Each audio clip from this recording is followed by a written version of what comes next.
Ya. Ya, insya-Allah.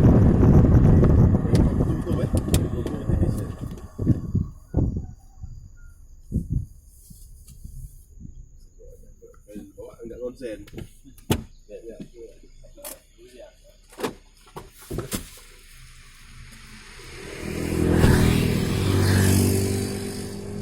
Hai guys, ini adalah Danau Laut Tawar yang terletak di salah satu di provinsi di Aceh, yaitu Kabupaten Aceh Tengah.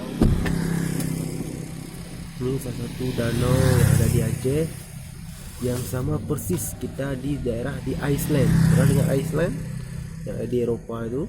Inilah dia. Di Danau Tawar Aceh, silakan datang saja. Ini siap mempersiapkan gate-gate yang handal atau lokal gate yang ada di sini, jadi kita tak akan tersesat, kawan-kawan. Lihat pemandangannya seperti di Iceland, ada lembu dan ada kuda. Bayangkan